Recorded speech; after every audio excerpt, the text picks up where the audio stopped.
Assalamualaikum warahmatullahi wabarakatuh. Alhamdulillahirabbil alamin. Allahumma sholli ala sayyidina Muhammad wa ala ali sayyidina Muhammad. Apa kabar teman-teman semua? Jumpa kembali dengan saya di channel Kang Safar. Di video kali ini saya akan kembali menyampaikan atau nge-share informasi terkait dengan seleksi CPNS dan juga P3K tahun 2021. Nah, informasi kali ini yang akan saya coba share ke teman-teman adalah mengenai peserta P3K Guru yang akan diberikan tambahan nilai, teman-teman. Ada 4 jenis ataupun 4 kelompok peserta P3K Guru yang akan diberikan tambahan nilai. Barangkali di antara teman-teman yang nanti akan mengikuti seleksi P3K Guru khususnya, kemudian masuk dalam salah satu dari 4 jenis ataupun 4 kelompok peserta P3K ini, sehingga kemudian di samping teman-teman dapat nilai dari hasil tahapan tes kompetensi, teman-teman juga mendapatkan tambahan nilai, gitu ya. Nah, tes kompetensi P3K Guru 2021 itu terdiri dari tes kompetensi dan tes wawancara berbasis komputer. Jadi di seleksi P3K Guru tahun ini, teman-teman, itu akan dilalui 2 tes. Ya, teman-teman akan melalui 2 tes, yaitu tes kompetensi dan tes wawancara. Kemudian untuk tes kompetensi itu terdiri dari kompetensi teknis, manajerial, dan sosiokultural. Nah, ini sekaligus juga merupakan kisi-kisi ya buat teman-teman yang akan mengikuti seleksi P3K Guru untuk dikuasai ketiga hal ini ya, yaitu kompetensi teknis, manajerial, dan juga sosiokultural. Nah, mengenai tambahan nilai tadi, dari ketiga jenis tes kompetensi ini ya, yang ditambahkan, yang ada penambahan nilai adalah khusus untuk yang kompetensi teknis saja, teman-teman. Ini ya, kompetensi teknis. Untuk manajerial dan juga sosiokultural, ini nilainya berdasarkan hasil ataupun tahapan tes kompetensi, gitu ya. Kalau untuk kompetensi teknis, sekali lagi, nanti bisa ada tambahan nilai dengan catatan tadi masuk ke dalam salah satu dari keempat jenis ataupun kelompok tadi. Kita lihat di sini ya, 4 jenis ataupun 4 kelompok peserta P3K yang diberikan tambahan nilai. Yang pertama adalah sertifikat pendidik. Ini berlaku untuk semua peserta yang memiliki sertifikat pendidik yang linier dengan formasi yang dilamar.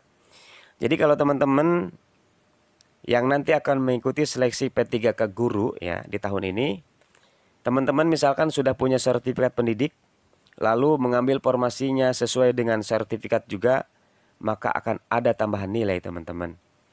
Tambahan nilainya berapa? Di sini 100% ya. 100% dari nilai maksimal kompetensi teknis. Ini luar biasa nih tambahan nilainya untuk yang sertifikat pendidik. Jadi kalau misalkan nilai maksimal kompetensi teknisnya 100, maka kalau teman-teman sudah punya sertifikat, maka nilainya otomatis 100 juga. Gitu ya. Jadi karena 100% dari 100 itu kan 100. Gitu. Nah, contoh yang linear itu gimana? Misalnya gini. Teman-teman akan ikut seleksi P3K nih ya, P3K Guru.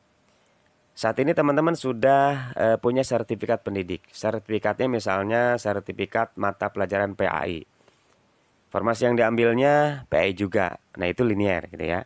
Atau teman-teman punya sertifikat pendidik sebagai guru kelas atau guru SD ya, guru SD. Kemudian teman-teman ngambil formasinya juga guru SD, berarti kan linear juga. Atau teman-teman punya sertifikat pendidiknya guru bahasa Indonesia misalnya. Formasi yang diambil oleh teman-teman saat ini pas mendaftar juga bahasa Indonesia. Nah, itu linier berarti. Bagaimana yang tidak linier? Contohnya, tadi misalkan teman-teman punya sertifikat SD, melamarnya guru bahasa Indonesia. Nah, berarti kan tidak linier. Kalau tidak linier, berarti walaupun teman-teman punya sertifikat, maka tidak mendapatkan tambahan nilai ya. Tidak ada tambahan nilai kalau tidak linier. Jadi harus linier ya, teman-teman. Ini yang pertama. Ini kelompok yang pertama. Kemudian yang kedua. Nah, untuk yang kelompok kedua atau jenis yang kedua, peserta berdasarkan usia di sini. Berlaku untuk peserta di atas 35 tahun, teman-teman. Ya. Usia di atas 35 tahun, berstatus aktif sebagai guru selama 3 tahun terakhir. Berdasarkan data Dapodik. Nah, jadi bagi teman-teman yang nanti akan melamar ataupun mengikuti seleksi P3K guru dan usianya sudah di atas 35 tahun, lalu masa kerjanya juga 3 tahun minimal ya, dibuktikan dengan data di Dapodik, maka teman-teman juga akan mendapat tambahan nilai. Cuma presentasinya berbeda dengan yang sertifikat pendidik tadi. Di sini 15% saja, teman-teman. Lumayan ya. 15% dari nilai maksimal kompetensi teknis. Jadi kalau nilai maksimal kompetensi teknisnya 100, 15%-nya berarti berapa? 15 berarti ya. Lumayan, teman-teman ya, lumayan. Walaupun tidak 100%. Oke, ini kalau usianya di atas 35 tahun dan masa kerjanya 3 tahun ke atas ya. Itu mendapat tambahan nilai. Ini kelompok yang kedua, teman-teman. Kemudian kelompok peserta yang ketiga yang mendapat tambahan nilai adalah kelompok disabilitas.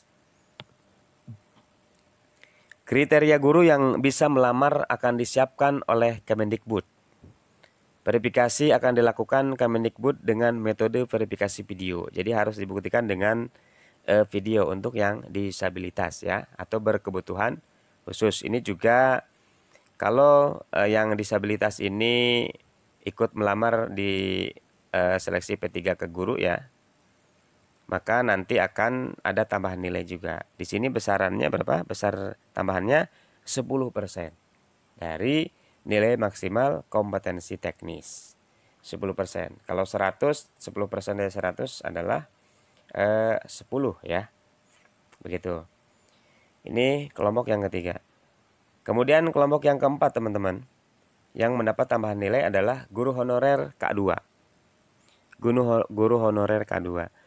Peserta terdaftar di database THK2 atau tenaga honorer K2 BKN dan berstatus aktif sebagai guru selama 3 tahun terakhir berdasarkan data Dapodik.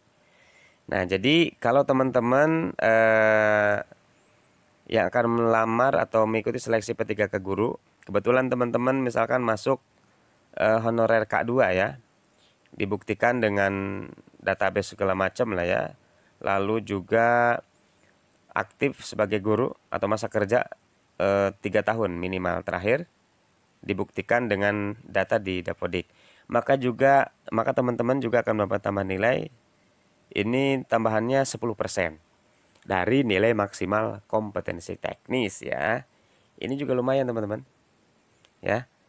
Ini juga lumayan, ada tambahan nilai bagi teman-teman yang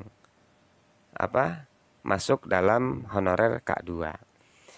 Jadi itu 4 kelompok peserta P3K guru yang akan mendapatkan nilai tambahan. Jadi yang pertama tadi adalah yang mempunyai sertifikat pendidik, yang kedua yang usianya di atas 35 tahun, masa kerjanya minimal 3 tahun ya di data Dapodik. Lalu yang ketiganya disabilitas, dan yang keempatnya adalah honorer K2. Jadi kalau teman-teman sekali lagi ya, kalau teman-teman masuk dalam salah satu dari kelompok yang 4 ini, maka teman-teman akan mendapatkan tambahan nilai. Di sini ada catatan. Menurut penjelasan Kemenpan RB ya, tambahan nilai atau afirmasi dapat diterapkan secara akumulatif ya. Hanya saja nilai total kompetensi teknis tidak boleh lebih besar dari nilai maksimal kompetensi teknis. Jadi nanti diakumulasi nilainya ya. Kalau misalkan ternyata teman-teman ini di samping tadi misalnya apa tuh? Usianya di atas 35 juga termasuk honorer K2. Berarti kan ada tambahan nilai berapa tadi? 15% dan 10% kan? Nah, itu nanti diakumulasi dengan nilai hasil tes kompetensinya. Cuma setelah ditotalnya itu tetap tidak melebihi dari nilai maksimal kompetensi teknis. Jadi kalau misalkan nilai maksimal 100, jadi tetap tidak melebihi itu ya, tidak melebihi 100. Yaitu nanti untuk teknis hubungannya dengan panitia ya, Panselnasnya lah gitu ya. Entah itu BKN atau Kemendikbud. Baik teman-teman, itu ya yang bisa saya share di video kali ini. Mudah-mudahan bermanfaat ya, khususnya bagi teman-teman yang memang nanti akan mengikuti seleksi P3K di tahun ini. Tetap semangat, semoga persiapannya lancar dan hasil yang teman-teman peroleh di dalam seleksi tahun ini ya bisa sesuai dengan apa yang diharapkan. Demikian, assalamualaikum warahmatullahi wabarakatuh.